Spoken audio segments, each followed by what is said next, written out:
श्री स्वामी समर्थ. जय जय स्वामी समर्थ. आजचा हा स्वामी संदेश तुमच्यासमोर प्रकट झाला आहे. तुम्हाला काही सेकंदामध्ये मोठी रक्कम मिळणार आहे आणि हा चमत्कार स्वतः स्वामी घडून आणतील. त्यामुळे या संदेशाला दुर्लक्ष न करता संपूर्ण शेवटपर्यंत नक्की ऐका आणि त्यासोबत तुमच्या जवळच्या व्यक्तींना पण हा स्वामी संदेश नक्की शेअर करा. जर का तुम्ही आपल्या चॅनलवर नवीन असाल तर आताच आपल्या स्वामी भक्त या चॅनलला सबस्क्राईब करून बेल नोटिफिकेशन ऑन करा. त्याने तुम्ही आपल्या या स्वामी भक्त परिवाराचा एक सदस्य बनाल.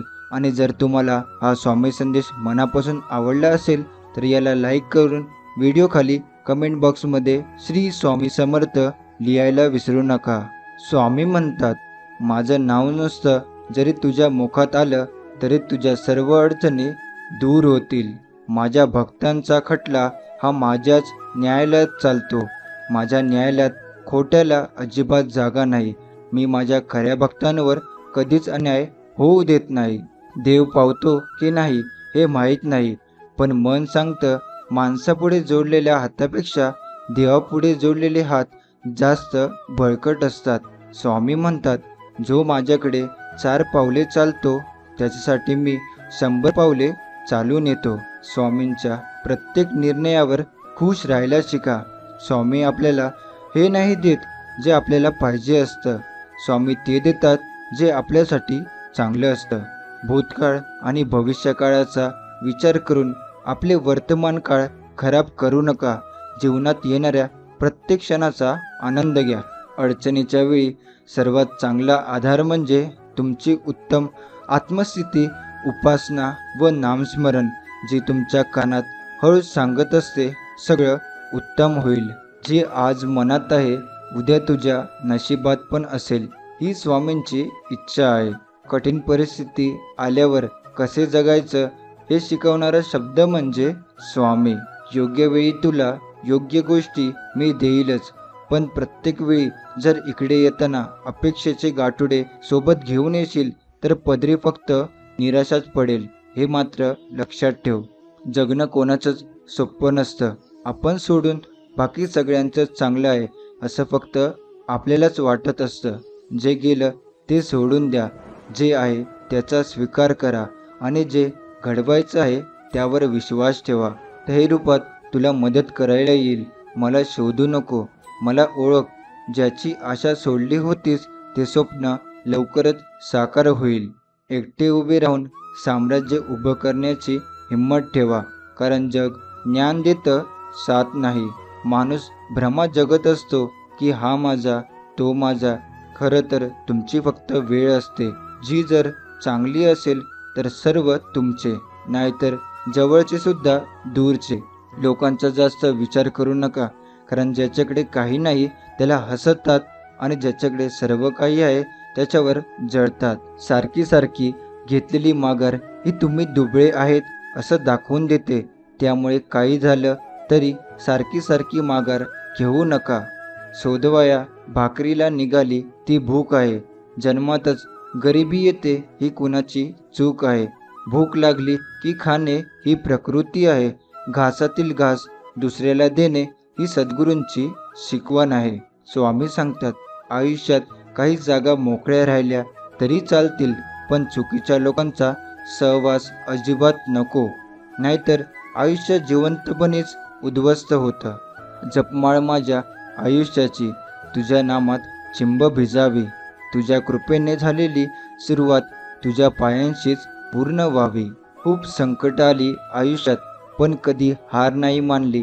कारण जेव्हा संकट आली ना, मागून एक आवाज यायचा, भिवू नकोस, मी तुझ्या पाठीशी आहे. मातीचा दिवा सुद्धा रात्रभर अंधाराशी लढतो. मग तू स्वामींचा भक्त आहेस, मग अडचणींना कशाला घाबरतोस? स्वामी सांगतात, गुरुभक्तीमध्ये लीन झालेली माणसं वाईटातूनही चांगल्या गोष्टी उचलतात आणि आपला भक्तिमार्ग अखंड सुरू ठेवतात. हीच गुरुचरित्रातील मोलाची आणि महत्त्वाची शिकवण आहे. घरात कितीही माणसं असू द्या, आई नसेल तर घर रिकामच असतं, हे मात्र नक्की. काही गोष्टी देवावर सोपवण्याचा अधिकार त्यांनाच असतो ज्याचा प्रयत्न प्रामाणिक असतात. जो असे कारण सर्व सृष्टीशी आकारणे, जो लावी भक्तीसी भुलवी, मनाच्या दंभयुक्तीसी असा अविनाशी स्वामी माझा. दुखणे आणि त्याचे दुःख ही दोन निराळी असल्यामुळे दुखणे आले तरी मनुष्याला आनंद राहता येईल. ज्याच्याजवळ भगवंत असेल त्यालाच आनंदाने जगणे प्राप्त होईल. म्हणून ज्याला आनंदात जगायचे आहे त्याने नाम घ्यावे आणि भगवंताच्या अनुसंधात राहावे. तुकवीन मस्तक तुझ्या पाऊली, नाम घेतो तुझे स्वामी माऊली. वरदहस्त लाभो तुझा सर्वासी, सुख ठेव सदैव आम्हा लेकरासी. नशिबात नसलेल्या गोष्टी पैशाने नाही तर श्री स्वामी समर्थ नामस्मरणाने मिळतात. देवा काहीतरी देईन या आशेने मंदिरात नाही जावं, पण त्या देवाने आपल्याला भरपूर काय दिलं यासाठी मंदिरात जावे. हे स्वामी माऊली, मला इतकी तुझी भक्ती दे की माझ्या शरीराच्या पेशी अनपेशी फक्त श्री स्वामी समर्थ बोलेल. संपूर्ण शरीर स्वामी भक्तिमय होऊ दे. माझ्या शरीराद्वारे होणारे प्रत्येक कर्म, मग ते कौटुंबिक असो वा रोजीरोटीचे किंवा सामाजिक असो, प्रत्येक कर्म मात्र तुझी सेवा असू दे. आणि माझ्या शरीराला निमित्त करून फक्त तुला अपेक्षित आनंद जीवनाची अभिव्यक्ती करवून घे. हे स्वामी, हे तूच करू शकतो, कारण तू या विश्वातील सर्वोच्च शक्ती आहेस. तुला सर्व शक्य आहे. देवाच्या शक्तीवर मनापासून विश्वास ठेवा. परमेश्वर कधीच वाईट होऊ देणार नाही. अहंकार आणि लोभ हे माणसाच्या दुःखाचे सर्वात मोठे कारण आहे. जो अनन्य भावाने स्वामींना शरण जातो त्यांना स्वामी आपल्या मार्गदर्शन आणि अनुभूतीने अहंकार आणि लोभापासून दूर राहण्यास मदत करतात. हे त्रिवार सत्य आहे. स्वामींची अनुभूती येणे, आशीर्वाद लाभणे ही गोष्टी म्हणजेच अमृत मिळणे होय. सदा स्वामींचे नामस्मरण करा आणि कायमचे सुखी व्हा. देव पावतो की माहीत नाही, पण मन सांगतं माणसापुढे जोडलेल्या हातापेक्षा देवापुढे जोडलेले हात कधीही चांगले. स्वामी सांगतात, जिंकून दाखवा त्यांना जे तुमच्या हरण्याची वाट बघताय. डोळ्यांना न दिसणारा व्हायरस तुम्हाला मारू शकतो, यावर तुम्ही जसे विश्वास ठेवता तसा डोळ्यांना न दिसणारा भगवंत तुम्हाला वाचवू शकतो, यावर सुद्धा विश्वास ठेवा. जीवन सुखी होईल. काल तुमच्याबरोबर काय घडलेले आहे हे लक्षात ठेवण्यापेक्षा उद्या तुम्हाला काय घडवायचे आहे हे लक्षात ठेवा. कारण तुमचा जन्म हा गेलेला दिवस मोजण्यासाठी नाही तर उरलेले दिवस आनंदाने जगण्यासाठी झालेला आहे हे लक्षात ठेवा. ज्यांच्या पाठीशी कोणी नसतं त्यांच्या पाठीशी स्वामी महाराज असतात. कधी कधी असा प्रसंग येतो की मला या जगात स्वामीशिवाय कोणीही दिसत नाही. हे सिद्ध होते. शेवटी अशक्यही शक्य करतात स्वामी. स्वामी महाराजांच्या चरणी सतत प्रार्थना करावी. मी कसाही असलो तरी तुमचा आहे. तुम्ही मला अंतर देऊ नका. मी पदोपदी तुम्हाला विसरतो, पण मला सांभाळून घ्या, अशी स्वामी महाराजांच्या चरणी प्रार्थना करावी. श्रद्धा ही माणसाच्या हातातली सगळ्यात मोठी ताकद आहे, जिच्या साहाय्याने तो मोठ्यात मोठ्या संकटांना पार करू शकतो. नशिबाने साथ सोडली म्हणून मरायचे नसते. स्वतःच्या हिमतीवर जगायचे असते. मागील आठवणीने रडायचे नसते. भविष्याचा विचार करून जगायचे असते. कर्तृत्वाने माणूस घडतो हे महत्त्वाचे असते. क्षुल्लक संकटाने घाबरायचे नसते. एका ठेस लागली म्हणून थांबायचे नसते. धैर्याने त्याच मार्गावर जायचे असते. एका मनुष्याने 30 वर्षे मनापासून नोकरी केली. तो म्हणाला, भगवंताची पूजा आणि भक्ती कशी करावी हे मी नोकरीतून शिकलो. त्याला विचारले, ते कसे? तेव्हा त्याने उत्तर दिले, नोकरीमध्ये वरिष्ठांच्या मर्जीप्रमाणे वागावे लागते. तो जिथे बदली करतील तिथे आपल्याला जावे लागते. मग घरात अडचण असली तरी तिथे आपले काही चालत नाही, म्हणजे आपले पण बाजूला ठेवावे लागते. आता मी सेवानिवृत्त झाल्यावर मालक तेवढा बदलला. आता मी वरिष्ठाच्या ठिकाणी भगवंताला ठेवले. भगवंत हा श्रेष्ठ वरिष्ठ आहे, कारण तो मनासारखा स्वार्थी नाही. तो अत्यंत निस्वार्थी असल्यामुळे माझ्या हिताचेच नेहमी घडवून आणतो. म्हणून मी आता अत्यंत आनंद आहे. जसे आहात तसेच राहा. कोणासाठी वाईट किंवा चांगलं होऊ नका. ज्याला तुम्ही पटलात तो तुम्हाला कधीच नाही सोडणार, आणि ज्याला तुम्ही नाही आवडला त्याच्यासमोर जीव जरी ओवाळून टाकला तरी तो तुमचा नाही होणार. स्वामी म्हणतात, या जगात कोणतीच गोष्ट ही कायम टिकणारी नाही. दुःखाचंही तसंच आहे. काही काळासाठीच दुःख राहतात. आपण फक्त हिंमत ठेवायला हवी. एकटा राहायची भीती वाटते म्हणून तर आलोय तुझ्या मागे माग. आता जिथे जिथे तू तिथे तिथं मी. हे स्वामीराया, आमच्या जीवनात कोणतीही समस्या असू दे वा कोणतीही अडचण असू दे, त्या सर्वांचे उत्तर तू स्वतःच आहेस. जेव्हा आम्ही तुला आळवतो तेव्हा तू विविध लोकांच्याद्वारे आम्हाला मार्गदर्शन करतो, आम्हाला दिशा देतो आणि कर्मसंकेत देऊन समस्येचे निराकरण करतो. हे समर्था, तू आमच्यावर अनंत उपकार करत आहेस. तुझ्या उपकाराची परतफेड करण्याची आमची पात्रता नाही. आम्हाला फक्त इतकेच वरदान दे, तुझे नाम नित्य आमच्या ओठी असू दे, तुझा ध्यास हृदयात असू दे, कारण तू सोडून आम्हाला कोणीच नाही. जर तुम्हाला आयुष्यामध्ये खूप संघर्ष करावा लागत असेल तर स्वतःला नशीबवान समजा, कारण देव संघर्ष करण्याची शक्ती त्यांनाच देतो ज्यांच्यात क्षमता असते. स्वामी सांगतात, जर तुम्ही बरोबर आहात, काही सिद्ध करण्याची प्रयत्न करू नका. फक्त शांत राहा. वेळ स्वतः साक्षी देईल. तापाने आजारी असलेल्या माणसाला आपल्याला घाम यावा असे वाटत असते, पण नुसत्या वाटण्याने काही तो येत नाही. त्यासाठी डॉक्टरचे औषध घ्यावे लागते. तसे ज्याला भगवंताचे प्रेम यावे असे वाटते त्याने नाम घेणे हेच एक औषध घ्यावे. नित्य स्मरावे स्वामींना, दत्त स्वरूप ते निरंकार. रोज विसरावा तो अहंकार, काम क्रोध करतो सर्वनाश. अतिलोभात होतो विनाश. हृदयात ठेवा भाव निस्वार्थ, अनुभवा स्वामी सुख ते परमार्थ. मितभाषी असतो सदा सुखी, व्यर्थ बोलेल तो होईल दुखी. समर्थ नामास रोज स्मरावे, मायबापास कधी न भुलावे. मनुष्य जन्म मिळतो एक वार, स्वामी नामात सुख ते अपरंपार. बसता उठता चालता बोलता मुखी असे स्वामी समर्थांचे नाम. कुणीही आडवले तरी धावून स्वामी करतील त्यांचे काम.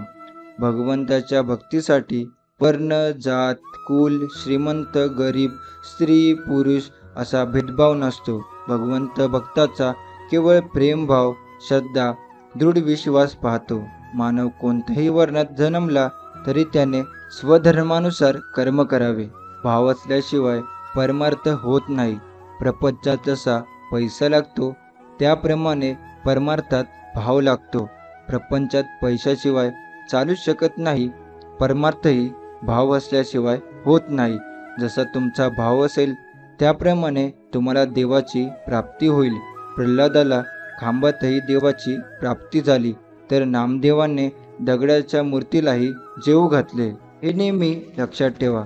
जे आपण दुसऱ्यांना देतो तेच आपल्याला परत मिळतं. मग ते आनंद प्रेम असो किंवा दुःख. आपल्यातला लपलेला परके आणि परक्यातला लपलेला आपले जर तुम्हाला ओळखता आले तर आयुष्यात वाईट दिवस पाहण्याची वेळ आपल्यावर कधीच येणार नाही. एक अनुभव. स्वामींचा हात पकडून ठेवला की आयुष्यभर लोकांचे पाय धरण्याची गरज पडत नाही. जो कोणी भक्त सेवकरी दैनंदिन जीवनात आपले कर्म प्रामाणिक निष्कपट भावनेने करत असेल आणि अशा माझ्या भक्ताला जर कोणी विनाकारण त्रास देत असेल वा त्याच्यावर अन्याय करत असेल तर त्याच्या काही वार मी स्वतः घेतो. अशा भक्तांच्या पाठीशी मी सदैव असतोच. अमुक हवे असे वाटले आणि ते मिळाले नाही म्हणजे दुःख होते. अमुक हवे असे वाटूच देऊ नये. परमात्मा ठेवील त्यात समाधान मानावे. याचेच नाव वैराग्य. आयुष्यात सोपे नसतं, ते सोपं बनवायचं असतं. थोडा संयम ठेवून, थोडं सहन करून आणि भरपूर काही दुर्लक्ष करून. सुखाची अपेक्षा असेल तर दुःखही भोगावे लागेल. प्रश्न विचारायचे असतील तर उत्तरही द्यावे लागेल. भगवंताचा आणि वेदनांचा हिशोब कधीच लावता येत नाही. जगात जीवनात यश हवे असेल तर संकटांना सामोरे जावेच लागेल.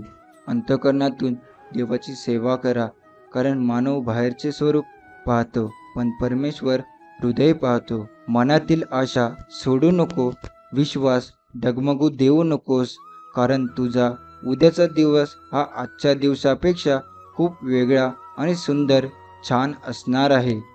जीवनात असलेले स्वार्थ कसा होईल परमार्थ, सर्व जाईल व्यर्थ, म्हणून मना नेहमीच श्री स्वामी समर्थ. समस्या आणि समाधान परस्पर पूरक संकल्पना आहेत. जिथे समस्या असते तिथे समाधानही असते. ज्याला संकटातही संधी शोधता येतात तो आयुष्यात कधीच निराश होत नाही. यश मिळो न मिळो, समाधान मात्र अशा व्यक्तींना नेहमी मिळत जाते. आणि मग आनंदासाठी धडपडावं लागत नाही, कारण जिथे समाधान असते तिथेच आनंद असतो. सद्गुरूंची कामगिरी कोणती? आरशावर धूळ पडलेली असते ती बाजूला सारायला सद्गुरू सांगतात. आपले चुकते कुठे ते सद्गुरू सांगतात. स्वप्नामध्ये तलावात पडला म्हणून ओरडू लागला, तो जागा झाल्यावर ओरडायचा थांबला. सद्गुरू जागे करण्याचे काम करतात. सद्गुरू हे गाडी वाहनाचे काम करतात आणि आपल्या देहरूपी गाडीला योग्य रस्त्यावर नेतात.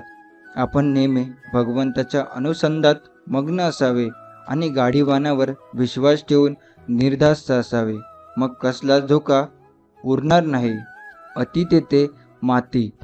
कोणतीही गोष्ट अति केली की त्याची माती होती, परंतु नामस्मरण करा, ती दिवस तुमच्या सत्कारणी लागतोच. बाळा, काळजी करू नकोस. येणारा काळ हा तुझ्यासाठी खूप भाग्यशाली असणार आहे. त्यामुळे तू निश्चिंत राहा आणि आमच्यावर आणि स्वतःवर फक्त विश्वास ठेव. का भरकटत आहेस? सावर स्वतःला. मी तुझा आहे. ठणकावून सांग तुझ्या मनाला.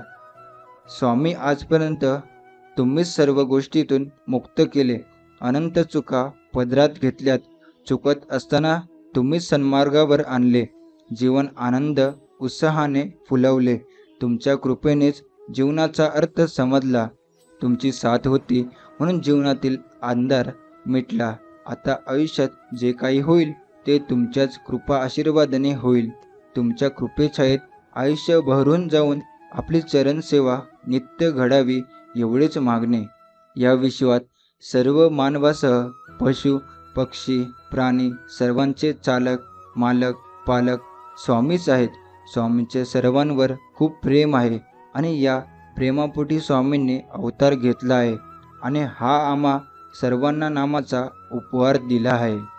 तुम्ही बांधत असणारे अंदाज आणि आम्हाला दिसत असणारा तुमच्या आयुष्यातला वास्तव यात खूप फरक आहे. म्हणून तुमच्यासाठी जे योग्य आहे तेच मी तुम्हाला देत असतो. तू झोपण्याआधी दिवसातील सर्व चुका मान्य करून सर्वांची माफी माग. तुला पहाटे जाग येण्याआधी मी तुला माफ करीन. दुसऱ्याचे घर जळले हे कळल्यावर एकाने त्यास पत्र लिहिले की भगवंतावर विश्वास ठेवून समाधानात राहावे. पुढे त्याचे स्वतःचे पैसे बँकेत होते ते बुडाले. तेव्हा तो रडू लागला. लोक सांगे ब्रह्मज्ञान आपण कोरडे पाषाण असे नसावे. जे आपण दुसऱ्यास सांगतो तेच आपण आपणास सांगावे. आज आपल्याला समाधान का मिळत नाही? तर आपला अभिमान त्याच्या आड येतो. कर्म करीत असताना किंवा केल्यावर त्याबद्दल अभिमान झाला की नाही तर आपल्याला भगवंताचे प्रेम लागून समाधानाची प्राप्ती होईल यात शंका नाही. समोरचा चुकला तरी तू कधीच चुकू नकोस. भैवतिक गोष्टीच्या जाळ्यातून तू अटकू नकोस. उभा आहे मी तुझ्या पाठीशी, तू काळजी करू नकोस. तू बाळा आहेस माझा, हेही कधी विसरू नकोस. माझ्या स्वामींची भक्ती कर आणि मग बघ वेळ काय नशीबही बदलेल. भक्तीचे नाम श्री स्वामी समर्थ. भक्तीचे नाम श्री स्वामी समर्थ. शक्तीचे नाम श्री स्वामी समर्थ. आनंदाचे नाम श्री स्वामी समर्थ आणि सुखाचे धाम श्री स्वामी समर्थ. सोडून द्यायला शिका. हा असंच वागला, तो तसंच वागला, हा असंच बोलला, त्याने विश्वासघात केला, त्याने धोका दिला. अरे किती त्रास करून घ्यायचा. कोण कसं वागलं या विचारात स्वतःलाच त्रास करून घेण्यापेक्षा आपण पुढे कसं वागायचं याचा विचार करा. आपण कुठे चुकलो याचा अभ्यास करा. त्यांच्या चुका तिथे सोडून द्या आणि आयुष्याच्या पुढच्या प्रवासाला सुरुवात करा. काय तोटा आहे आपल्या भाग्याला सद्गुरूचे पाय आहे डोके ठेवायला. काय भीती आहे आपल्या साऱ्यांना गुरु माऊली आहेत मार्गदर्शनाला. जरा का थोडे भटकणार माऊली लगेच डोळे वटारणार. हाताशी धरले आपल्याला आहे का हिंमत काळाचे तिरे जवळ यायला. ब्रह्मांडही थरथरते पाहून माझ्या गुरु माऊलीला. अनंत जन्माचे पुण्य आलंय फळाला. जसा आईचा आधार त्यांना लेकराला तसा गुरु माऊलीचा आपल्याला. नुसते दर्शनही पुरे होते पतिताचे पावन व्हायला. म्हणूनच काय तोटा आहे आपल्या भाग्याला सद्गुरूंचे पाय आहेत डोके ठेवायला. मन परमेश्वराला अर्पण करावे व दुसरीकडे गुंतवू नये. एकदा अर्पण केलेल्या मनाला जर पुन्हा विषयाचा आनंद झाला तर ते अर्पण झाले नाही असे समजावे.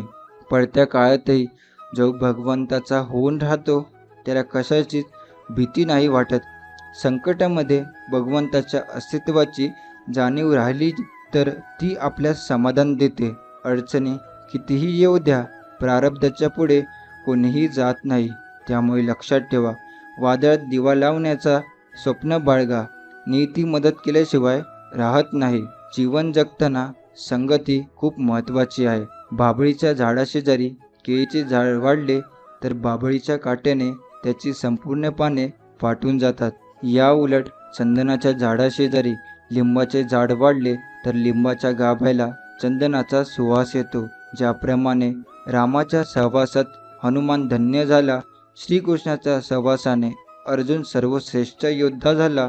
या उलट दुर्योधनाच्या सहवासाने भीष्म कर्ण सर्वश्रेष्ठ असूनही त्यांचा नाश झाला.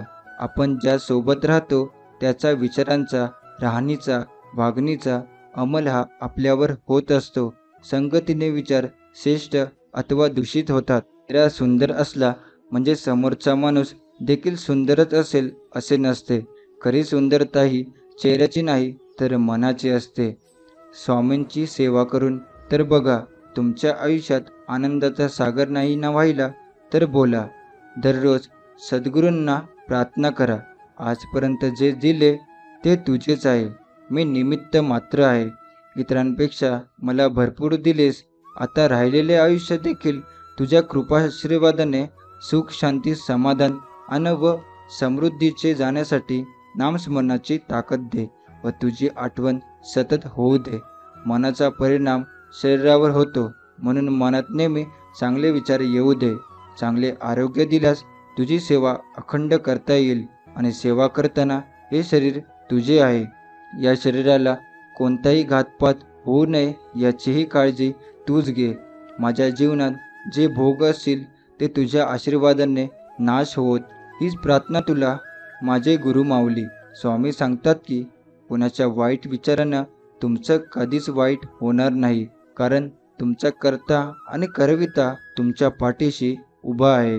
त्यामुळे हे सद्गुरुनाथा, प्रेमाने भरलेले डोळे दे, श्रद्धेने झुकणारे मस्तक दे, मदत करणारे हात दे, सन्मार्गावर चालणारे पाय दे, नामस्मरण करणारे मन दे आणि अंतिम श्वास तुझ्या चरणाशी विसावू दे. दिवा जळायला हवा असेल तर त्यामुळे सतत तेल घातले पाहिजे. तसे भगवंताचे अनुसंधान राहण्यासाठी त्याचे नामस्मरण आपण सतत करीत असावे. हा ब्रह्मांडात फक्त एकाच परम चैतन्याची सत्ता आहे. यालाच आपण श्री स्वामी समर्थ म्हणतो आणि ही शक्ती मानवी बुद्धीच्याही पलीकडे वाटणाऱ्या अशक्य गोष्टी सहज शक्य करते. से म्हणजे सेवा करणे हा ज्याचा धर्म आहे असा तो. वे म्हणजे वेळ देण्याची तयारी आहे असा तो. क म्हणजे सदैव कष्ट करायला तयार आहे असा तो. री म्हणजे रिकाम्या गोष्टी जो करत नाही व डोक्यात ठेवत नाही असा तो. अशा व्यक्तीस स्वामींचा सेवेकरी म्हणतात. दुःख भोगणारा पुढे जाऊन सुखी राहू शकतो, पण दुःख देणारा कधीच सुखी होऊ शकत नाही. निश्चिंत राहा, बाकी मी पाहीन. पुढे चाल, मागे मी राहीन. कुठेही जा, तेथे मी दर्शन देईन. एवढेच नाही तर तुझ्यासाठी अशक्यही शक्य करीन. देव कुठे दिसतो का कुणा मानवाला, त्यासाठी नित्य शरण जावे लागते त्याला. संकट समयी तोच धावून येतो. श्री स्वामी समर्थ रूपी तोच मदतीला येतो. शांतपणे स्वामींसमोर बसा. आपली समस्या त्यांना सांगा. स्वामी ऐकतात आणि एक क्षणात दूर करतात. हा एक अनुभव आहे, तुम्हीही करून पाहावा. हे अनंता, मला माहीत नाही की माझे या पूर्वी किती जन्म झाले व पुढे किती होणार आहे, पण हे स्वामीराया, हा पक्का विश्वास आहे की त्या प्रत्येक जन्मात तूच माझा सोबती होता, तूच माझा मार्गदर्शक होता.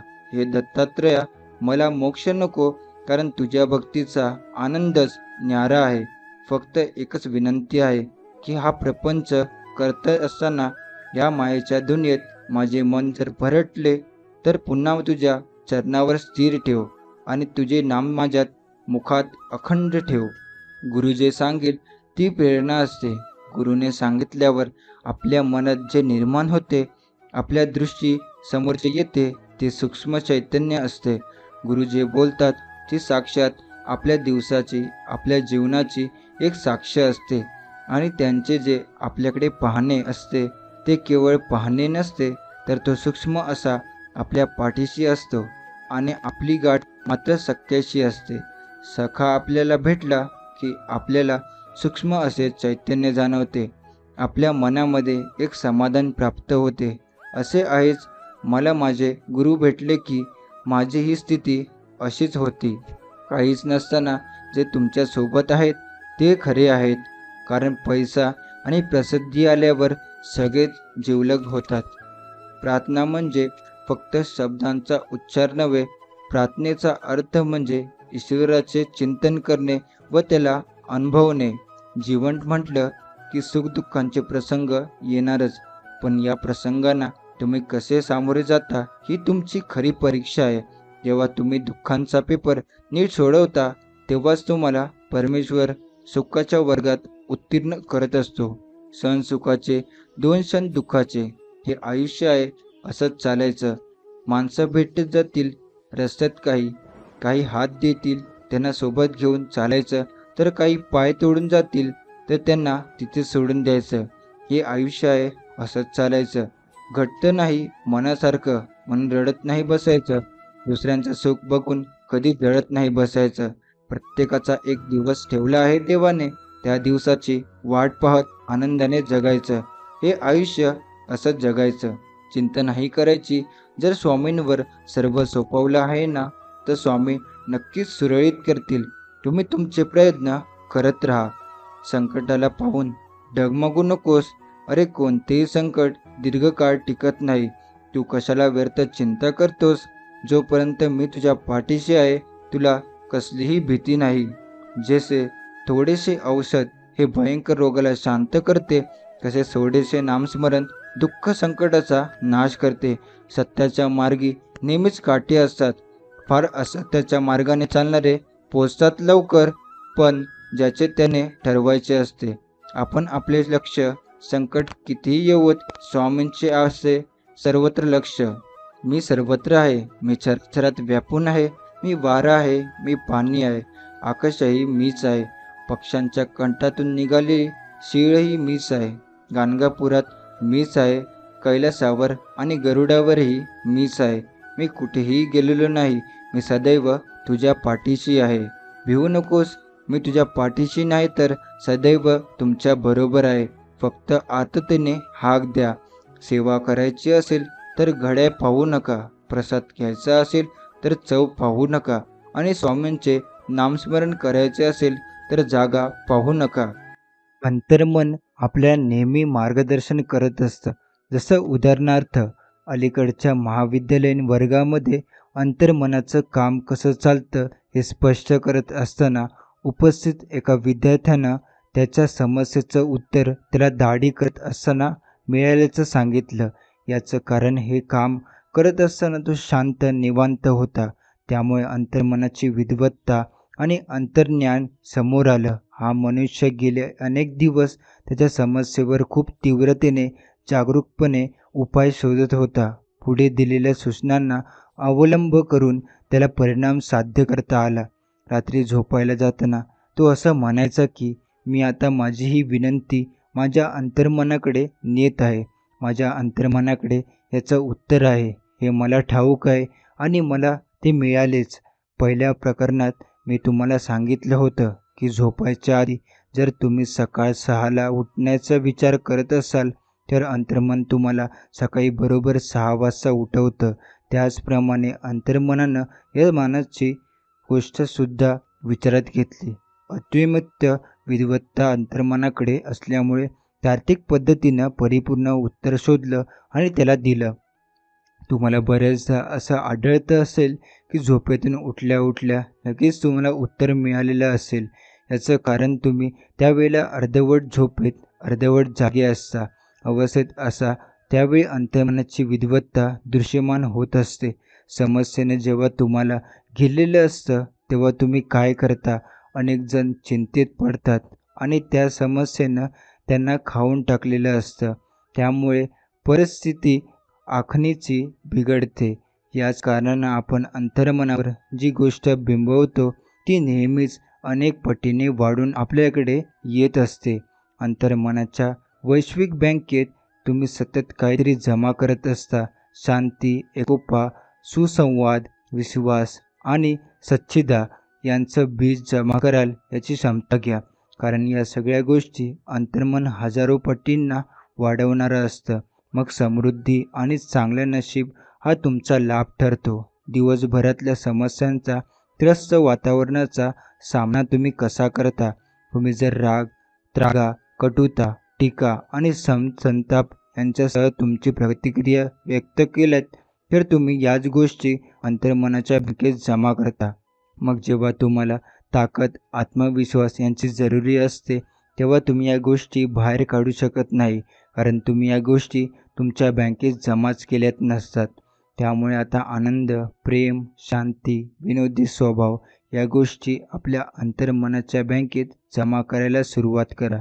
ह्या गोष्टींमध्ये तुमच्या मनाला व्यस्त केलं तर अंतर्मनाची बँक तुम्हाला चक्रवाढ व्याजाप्रमाणे या गोष्टी वाढवून देईल. तुम्ही स्वप्नातही कल्पना केली नसेल एवढं जास्त प्रमाणात तुम्हाला गोष्टी परत मिळतील. एकदा निर्णय घेणं अवघड आहे व तुमच्या समस्येला उत्तर मिळणं कठीण वाटतंय अशी जेव्हा तुमची परिस्थिती असते तेव्हा पुन्हा एकदा त्या गोष्टीबद्दल रचनात्मक पद्धतीनं विचार करायला सुरुवात करा. तुम्ही जर घाबरलात व चिंता करायला लागलात तर तुम्ही खरा विचार करत नसता. जे खरं आहे, न्याय आहे, प्रामाणिक आणि चांगलं आहे त्या गोष्टींचं चिंतन करणं हे खऱ्या विचारात बसतं. खरा विचार हा भीतीपासून मुक्त असतो.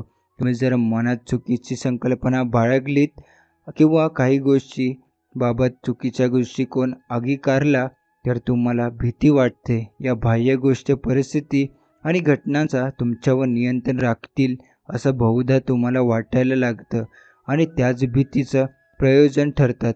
लक्षात ठेवा, तुमच्या आजूबाजूचं वातावरण आणि परिस्थिती यांच्यावर तुमची सत्ता असली पाहिजे. तुम्ही अवलंब करू शकाल असं सोपं तंत्र इथे देत आहे. मन शांत करा, शरीर हलकं निवांत करा. शरीराला तुमच्या आज्ञेचं पालन करायला लावा. शरीराला स्वतंत्रपणे स्वतःच्या बुद्धीचा वापर करण्याची कुवत नसते. तुमच्या समजुती आणि मत नोंदवून ठेवणारी ती भावनिक चकती असते. तुमचं लक्ष विचलित होऊ देत नये. तुमच्या समस्येवरील उत्तरवादाचं तुमचे विचार केंद्रित करा. तुमच्या जागृत मनाच्या सहाय्याने हे प्रश्न सोडवा. बरोबर परिपूर्ण उत्तर मिळाल्यामुळे तुम्ही किती आनंदी झाला आहात याचा विचार करा. तुमचं मन जर इकडे तिकडे होत असेल तर शांतपणे त्याला तळ्यावर आणा. अशा अनिश्चिततेच्या झोपलेल्या अवस्थेत शांतपणे आणि सकारात्मक पद्धतीनं असं म्हणा की आता हे उत्तर माझं आहे. माझ्या अंतर्मनाला याचं उत्तर माहीत असल्याचं मला ठाऊक आहे. तुम्हाला उत्तर मिळालेल्या अविर्भावात राहा. तुम्हाला परिपूर्ण उत्तर मिळालं की कसं वाटेल हे प्रत्यक्ष अनुभवा. शांतपणे तुमच्या मनाला या भावनेमध्ये राहू द्या आणि मग शांतपणे झोपी जा. तुमच्या अपेक्षा तुम्हाला कदाचित लवकर झोप लागेल, पण तुम्ही उत्तरं शोधत होतात, त्यामुळे तुमचा वेळ वाया गेलेला नाही. जागे झाल्यानंतर जर तुम्हाला उत्तर मिळालं नाही, तर दुसरं काहीतरी करण्यात स्वतःला गुंतवा. कदाचित जेव्हा तुम्ही एखादी कोणीतरी दुसरी गोष्ट करण्यात गुंतलेला असाल, तेव्हा अचानकपणे टोस्टरमधून तयार टोस्ट बाहेर यावा, तसं तुमचं उत्तर अचानकपणे तुमच्या समोर येईल. गोष्टी अजूनच बिघडत चालल्या आहेत. मला कधीच या प्रश्नांचं उत्तर मिळणार नाही. हे सगळं काहीच्या काही सुरू आहे. मला यातनं बाहेर पडायचं काही मार्ग सापडत नाही. अशा पद्धतीनं तुमच्या समस्येचा विचार कधीच करू नका. तुम्ही नियमाचं चक्राचं उलटं फिरवून केलेल्या चांगल्या कामावर बोळ फिरवत आहात. उत्तराचा विचार करताना तुम्ही अंतर्मनाच्या विद्वत्तेला कार्यान्वित करत असता. अंतर्मनाला सगळं माहिती असतं, सगळं दिसतं असतं.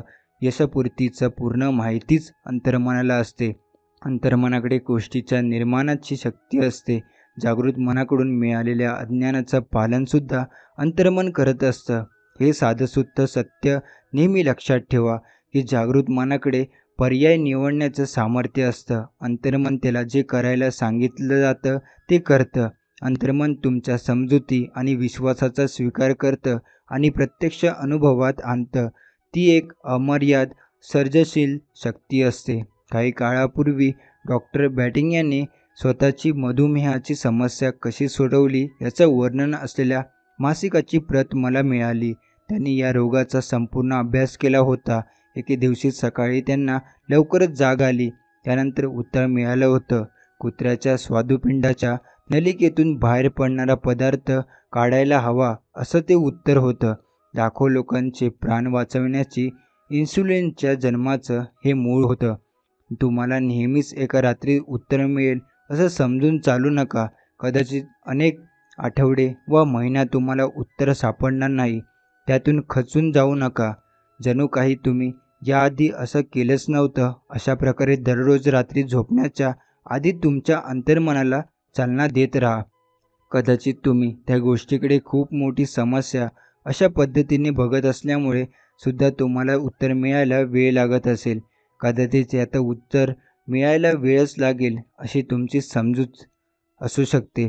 अंतर्मन हे चिरंतर आणि जागेच भाव नसलेले असं असतं. तुम्हाला आता उत्तर मिळालं आहे आणि तुमच्या समस्येचा उपाय तुमच्याकडे आहे असा विश्वास मनात ठेवत झोपायला जा. मग बघा, मला पुढे जाऊन भविष्याचं याच उत्तर मिळेल असा विचार करू नका. मिळणाऱ्या उत्तरावर अतूट विश्वास ठेवा. तुमच्याकडे उत्तर वा उपाय आहेच. ही गोष्ट, हे पुस्तक आणि तुमचा हा व्हिडिओ वाचत असताना आणि बघत असताना आता कायम लक्षात ठेवा. अंतर्मनाकडून उत्तर मिळवण्यासाठी प्राचीन काळापासून वापरण्यात येणारे अगदी सोपं तंत्र इथे देत आहे. तुम्हाला जे हवं आहे म्हणजे उत्तर, चांगला उपाय व योग्य निर्णय यांचा शांतपणे विचार करा. झोपायला जाण्याआधीच वेळ ही तुमची विनंती तिला अंतर्मनाकडे पोहोचवण्याची सर्वोत्तम वेळ. शरीर निवांत हलकं करा. तुमच्या मनाची चक्रेही शांत करा. स्वतःला झोपेची सूचना द्या. तुम्हाला झोप यायला सुरुवाती होईल, पण तरीही तुम्ही तेव्हा सुद्धा जागृत असाल आणि तुमच्या विचारांना दिशा देण्यास सक्षम असाल. उदाहरणार्थ, शेजाऱ्यांच्या घरात रडणाऱ्या बाळाचा आवाज तुम्ही ऐकू शकता किंवा घराबाहेर चालत जाणाऱ्या माणसाची चाहूल तुम्हाला लागू शकते. जाग आणि झोप यांच्यामधल्या अर्धवट झोपेच्या अवस्थेत तुम्ही असता. अशा अर्धवट झोपेच्या अवस्थेत तुम्ही स्वतःच्या अंतर्मनापर्यंत स्वतःची विनंती पोहोचू शकता. त्याला आपली समस्या सांगू शकता. वर सांगितलेल्या कृतीनुसार त्यांच्यापर्यंत पोहोचण्याची क्रिया सर्वात चांगल्या पद्धतीने होते. कोणत्याही विरुद्ध गोष्टीचं अनुमान तुम्ही काढत नाही. इच्छाशक्तीचा वापर करीत तुम्ही करत नाही. तुम्ही शेवटच्या उत्तराची आणि मुक्त अवस्थेची कल्पना करता.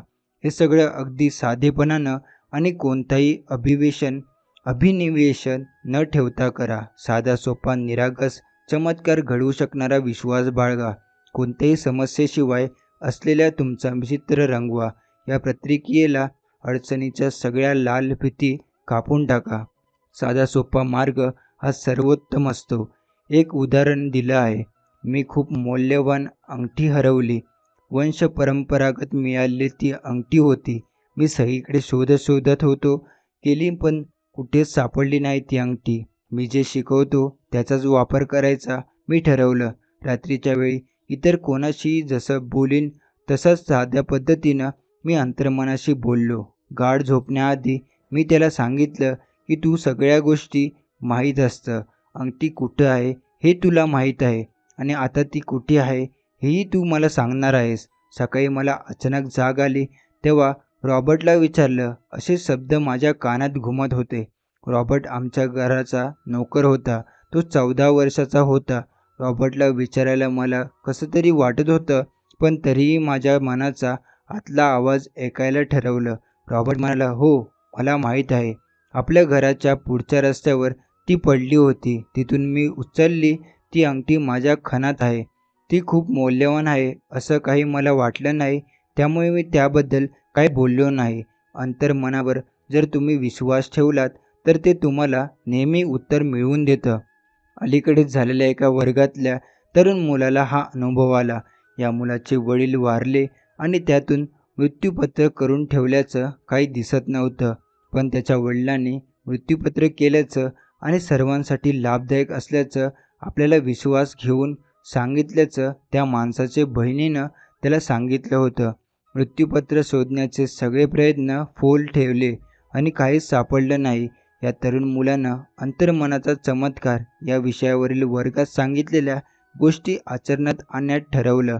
झोपायला जाण्याआधी तो म्हणाला की मी माझी विनंती अंतर्मनाकडे सुपर्द करत आहे. मृत्यूपत्र कुठे ठेवलं आहे हे अंतर्मनालाच ठाऊक आहे. मला ती जागा कळू दे. मग त्यानं स्वतःची विनंती उत्तर या एका शब्दापर्यंत मर्यादित केली. अंगाई गायतपर्यंत आणि झोपेपर्यंत उत्तर उत्तर हा शब्द तो उच्चारत होता. हा एकच शब्द घोळवत तो झोपी गेला. त्या रात्री त्या विद्यार्थ्याला एक स्वप्न पडलं. खूपच स्पष्ट आणि वास्तववादी असं ते स्वप्न होतं. त्या स्वप्नामध्ये लॉस एंजेलिसमधल्या एका बँकेचं नाव आणि त्या बँकेचा पत्ता त्याने पाहिला. तो तिथे गेला आणि त्याला त्याच्या वडिलांच्या नावाचं नोंद असलेलं लॉकर आढळलं. त्यातून त्याला सगळ्या समस्या सुटल्या.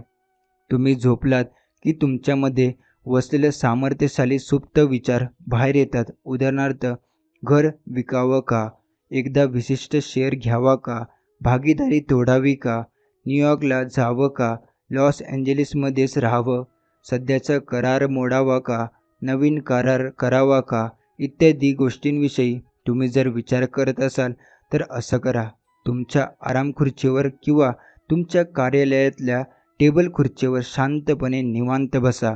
क्रिया आणि प्रतिक्रियांचा वैश्विक नियम असतो हे नेहमी लक्षात ठेवा. तुमचे विचार ही कृती असते. तुमच्या अंतर्मनाकडून मिळणारा प्रतिसाद ही प्रतिक्रिया असते. अंतर्मन हे क्रियाशील आणि प्रतिपादक असतं. हाच त्याचा स्वभाव असतो. ते नेहमी पुन्हा नव्यानं उभं राहतं. त्याला बक्षीस मिळतं आणि परतफेडही करावी लागते. हाच त्या सगळ्या व्यवहाराचा नियम असतो. त्यातूनच त्याला सतरंग नावाचा प्रतिसाद मिळत असतो.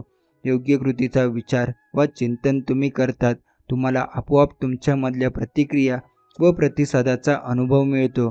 तुम्ही आता तुमच्या अंतर्मनात वसलेल्या अमर्याद विद्वत्तेचा वापर करायला लागलेला आहात. त्यानंतर तुमच्या कृतीला दिशा मिळते आणि तुमच्यातल्या दडलेल्या व्यक्तिनिष्ठ विद्वत्तेकडून त्यानंतर नियंत्रण ठेवले जाते. या सगळ्याच गोष्टी खूप विद्वत्तापूर्ण आणि सामर्थ्यशाली असतात. तुमचा निर्णय योग्य ठरेल. योग्यच गोष्ट करण्याच्या व्यक्तिनिष्ठ शक्तिशाली तुम्ही असल्यामुळे तुमच्याकडून केवळ आणि केवळ योग्य कृतीच केली जाईल. मी सक्ती हा शब्द वापरत आहे कारण अंतर्मनाचा नियम हा असाच असतो. आपल्या सुप्त समजुती आणि विश्वास जागरूक अवस्थेतील आपल्या सगळ्या कृतीवर नियंत्रण ठेवत असतात. मार्गदर्शनाचा वा योग्य कृतीचं गुपित हे जोवर तुम्हाला अगदी मुळापासून मनापासून आतून योग्य उत्तराचा प्रतिसाद मिळत नाही तोवर स्वतःला मानसिकदृष्ट्या त्या गोष्टीला वाहून घेण्यात असतं. प्रतिसाद ही एक भावना आहे, आतून जाणवणारी गोष्ट असते, अति सामर्थ्यशाली अंतःप्रेरणा असते. तुम्हाला माहिती असल्याचं तुम्हाला ठाऊक असतं. सामर्थ्याचा वापर तुम्ही एखाद्या कमाल मर्यादेपर्यंत करायला लागता की जिथून नंतर ते सामर्थ्य तुम्हाला वापरायला लागतं. तुम्ही अपयशी होण्याची शक्यता उरू शकत नाही. तुमच्यामध्ये आत दडलेल्या विद्वत्तेच्या मार्गदर्शनाखाली काम करत असताना चुकीचं पाऊल उचलत जात नाही. बागेचा विचार करा, मग तुम्हाला मनाची 2 स्तरीय अवस्था आणि मनाचं काम कसं चालतं याचा वस्तुनिष्ठ नियम समजेल. जागरूक मन जमिनीत बीज रोवतं. कोणत्याही प्रकारच्या बीजाचं रोपण करावं हे ते मन ठरवतं. तुम्हाला माहितीच आहे, जमिनीत जे पेराल तेच उगवतं, मग ती द्राक्ष असतो व काटे. त्याचप्रमाणे अंतर्मनाकडे माती असल्याप्रमाणे बघा. वाढीसाठी आवश्यक आणि महत्त्वाचे सगळे घटक मातीमध्ये असतात. पुन्हा एकदा हे समजून घ्या की बीज रुजवणं, वाढवणं ही मातीची प्रकृतीच असते. पण आपण कशाची वाढ करत आहोत यात तिला काडी मात्र रस नसतो. आपल्याला मातीतून सफरचंदाचे झाड उगवणार आहे का पेरचे झाड याच्याशी मातीला काहीही देणं घेणं नसतं. विषारी झाडाच्या निर्मितीला व वाढीला मातीने नकार दिला तर निसर्गाच्या सगळ्या नियमाचा उल्लंघन होईल. अंतर्मनाच्या बाबतीत अगदी हीच गोष्ट खरी ठरते. अंतर्मन हे प्रत्यक्ष कृती करणारं असतं. हे कधीच प्रश्न विचारत नाही व परत उलटून तुमच्याशी बोलत नाही. तुम्हाला एखादा चांगला व वाईट कोणताही अनुभव मिळाला की तुम्ही ज्या गोष्टी अंतर्मनाला जमा करता त्यांचा स्वीकार करण्यात काम फक्त अंतर्मन करतं. त्यामुळे तुमच्या अंतर्मनाचा उपयोग रचनात्मकतेने, शहाणपणानं आणि न्यायपद्धतीने करायला शिका. या महत्त्वपूर्ण गोष्टीवर मला भर द्यायचा आहे. ज्या गोष्टीबद्दल तुम्ही सर्वात जास्त विचार करता त्या विषयाच्या अनुषंगानं तुम्हाला नेहमीच मार्गदर्शन मिळेल. अंतर्मन हे व्यक्तिनिरपेक्ष असतं आणि व्यक्तीचा अनुनय करणारा नसतात. उदाहरणार्थ, कोणालाही न कळता एखाद्या इमारतीला आपण कशी काय आग लावू शकू असा विचार जर करायला लागला तर तुम्ही सुरुवात केलीत तर आगीविषयीच तशाच प्रकारचे विध्वंसक विचार आणि कल्पना तुमच्या मनात यायला सुरुवात होईल. तुमच्यामध्ये असलेली वैश्विक ऊर्जा व सामर्थ्य हे अगदी पूर्णपणे निद्रुपच असतं आणि पण तरीही तुम्ही त्याचा वापर रचनात्मक किंवा विध्वंसक अशा कोणत्याही हेतूसाठी करू शकता. आपण ज्याविषयी खूप काही वाचलेलं आहे अशा अणुऊर्जेचं उदाहरण बघूया, जी पूर्णपणे सुरक्षित निरुपद्रवी असते. अणुऊर्जेचा धोका, त्याविषयीची भीती माणसाच्या मनामध्येच वसलेली असते हे तुम्हाला चांगलंच माहीत आहे. एखाद्या घराला प्रकाश आणि ऊब देण्यासाठी अणुऊर्जा वापर करू शकतो आणि त्याचवेळी हजारो लोकांचा जीवही घेऊ शकतो. सवयीने तुम्ही ज्या गोष्टीचा विचार करता त्या संबंधात तुम्हाला मार्गदर्शन प्राप्त होते. तुम्ही जर केवळ भीती, त्रास आणि अपयश या गोष्टींचा विचार केलात तर तुम्हाला चुकीच्या दिशेनं जाणारच मार्ग मिळेल. मग तुम्हाला गोंधळात आणखीनच जास्त भर पडेल. जगातल्या कोणत्याही गोष्टीला भ्यायची गरज नाही हा महान विचार मनात बाळगा. तुमच्या अंतर्मनाचा शहाणपणा उपयोग करून नियंत्रणाचं सामर्थ्य तुमच्याकडे असतं. आता शांतपणे बसा आणि डोंगराच्या माथ्यावर असलेल्या सुंदर तळ्याचा विचार करा. ती एक शांत, स्थिर रात्र आहे. त्या शांत, नितळ तळ्याच्या पृष्ठभागावर तुम्हाला चंद्र, तारे किंवा अगदी जवळपासच्या झाडाचं प्रतिबिंब दिसतं. तळ्यातलं पाणी जर हललं तर मात्र तुम्हाला चंद्र, तारे दिसत नाहीत. अगदी त्याचप्रमाणे तुमचं मनही शांत, निवांत करा आणि त्यापुढे चला. शांती आणि निशब्दता यांचा विचार करा आणि मग तुमच्या मनातल्या प्रतिबिंबित पाण्यावरून तुमच्या प्रश्नांच्या उत्तराकडे वाटचाल करा. माणसाला मन एकच असतं. एकाच नाण्याच्या 2 बाजू असाव्यात तशा त्याच्या 2 बाजू असतात. या प्रकारे बाजूचं काम वेगवेगळं असतं. प्रत्येक बाजू स्वतंत्रपणे काम करू शकते आणि एकत्रितपणेही उत्तम काम करू शकते. यातल्या एका बाजूला आपण बहिर्मन म्हणूया आणि दुसरं बहिर्मन हे बाह्य गोष्टीचे जोडलेलं असतं. बहिर्मनाला आपल्या आजूबाजूच्या वास्तव जगाची सखोल माहिती व ज्ञान असतं. बहिर्मन या जगाची सतत दखल घेत असतं. दुसऱ्या बाजूला आपण अंतर्मन म्हणूया. या अंतर्मन हे वळवण्याजोग असतं. बहिर्मन अंतर्मनाला सूचना देऊन नियंत्रित करत असतं. पंचेंद्रियाच्या मदतीनं आपण सतत निरीक्षण करत असतो. त्यातूनच जगात वावरत असताना आपल्या बहिर्मनाकडून आपल्याला मार्गदर्शन मिळत असतं. पंचेंद्रियाच्या माध्यमातून आपल्याला ज्ञान मिळतं. निरीक्षण, अनुभव आणि शिक्षण यातूनच बहिर्मन शिकत असतं. प्रत्येक गोष्टीचं कार्यकरणाभाव समजून घेणं हे तर बहिर्मनाचं सर्वात मोठं काम असतं. आता लॉस एंजेलिसकडे बघा. तुम्ही या शहरातल्या बागा, सुंदर आकर्षक वास्तुरचना असलेल्या भव्य इमारती, फुलांनी भरलेले उद्याने बघा. या निरीक्षणानुसार एक सुंदर शहर आहे असा तुम्ही निष्कर्ष काढता. तुमच्या जागृत व बहिर्मनाचं काम हे या प्रकारे चालतं. बाह्य गोष्टींचे जोडलेलं गेलेलं या अर्थी बहिर्मन हा शब्द वापरला जातो. पण पंचेंद्रियाच्या जाणीवांच्या पलीकडे जाऊन स्वतंत्रपणे आपल्या भावचाली दखल घेण्याचं काम अंतर्मन करत असतं. अज्ञानाच्या जाणीवेचं आकलन अंतर्मनाचं होतं. अंतर्मन ही तुमच्या भावनांची बैठक असते. बाह्य मनाच्या जाणीव जेव्हा सक्रिय नसतात तेव्हा अंतर्मन पूर्ण शक्तीनिशी कार्य करत असते. हे आपल्याला निसंशय माहिती असतं. बाह्य मन जेव्हा निद्रावस्थेत असतं तेव्हा अंतर्मनाची शक्ती आपोआप प्रकट होते. डोळ्यांविषयी अंतर्मन बघू शकतं. दृष्टीआड असणाऱ्या गोष्टी बघता येण्याची आणि ऐकू येण्याची क्षमता अंतर्मनात असते. आपल्या शरीरातून बाहेर पडून दूरवरच्या ठिकाणी प्रवास करून आपल्यासाठी स्वार्थाने योग्य आणि खात्रीलायक ज्ञान घेऊन येण्याची क्षमता अंतर्मनात असते. अंतर्मनाच्या माध्यमातून तुम्ही दुसऱ्यांच्या मनातले विचार वाचू शकता. अगदी बारकाईने बंद पाकिटात वा बंद तिजोरीत ठेवलेल्या गोष्टीतली तपशील वाचू शकता. संवाद साधण्याच्या ठराविक पद्धतीचा वापर न करण्यातही इतरांचे विचार जाणून घेण्याची विलक्षण क्षमता अंतर्मनात असते. त्यामुळे प्रार्थनेची खरी कला जाणून घेण्यासाठी बाह्यमन आणि अंतर्मन यातला परस्पर संवाद जाणून घेणं खूपच महत्त्वाचं असतं. बहिर्मन आणि अंतर्मन यांचं वर्णन करण्यासाठी आता अनेक संज्ञा वापरल्या जातात. बाह्यमनासाठी जागृत मन, सचेत मन असे शब्द वापरले जातात, तर अंतर्मनासाठी सुप्त मन, निद्रावस्थेतलं असलेलं मन अशा संज्ञा वापरल्या जातात. इतकंच काय तर काही जण बाह्यमनाला पुरुषाची आणि अंतर्मनाला स्त्रीची उपमा देतात. पण लक्षात ठेवा, मनाचे हे दोन प्रकार आपण आपल्या आकलनासाठी केले आहेत. वास्तविक मन मात्र एकच असतं. अंतर्मन हे नेहमी सूचनांनी, आदेशांनी वळू शकणारं असतं. या मनावर सूचनांचं व आदेशांचं नियंत्रण असतं. अंतर्मन सगळ्या सूचनांना स्वीकार करत असतं. अंतर्मन सगळ्या सूचनांना स्वीकार करतं हेच आपल्याला मान्य केलंच पाहिजे. हे मन तुमच्या सगळ्या इच्छा मानतं. तुमच्याशी मुळीच बोलचाली करत नाही.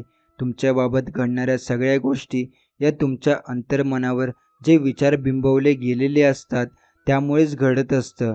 अंतर्मन तुमच्या धारणा आणि समजुती यांचा नेहमी स्वीकार करणारं असतं. अंतर्मन हे मातीप्रमाणे असतं. माती जशी तिच्या पेराला गेलेल्या कोणत्याही बीजाचा स्वीकार करते, मग ते बीज चांगले असो व वाईट, तसंच या मनाचं असतं. त्यामुळे हे लक्षात ठेवा, जी गोष्ट तुम्हाला खरी वाटेल व तुम्ही ती स्वीकारून त्यावर विश्वास ठेवाल, ती गोष्ट तुमचा अंतर्मनही स्वीकारेल आणि अनुभव व प्रसंग म्हणून तुमच्या जीवनाचा परत आणेल. भावनाच्या माध्यमातून कल्पना आपल्या अंतर्मनापर्यंत पोहोचत असतात. यासाठी आपण एक उदाहरण बघूया. बाह्यमन हे कुशल कप्तानाप्रमाणे असतं. जहाजावरील प्रमुख कप्तान जहाजाला दिशा देत असतो.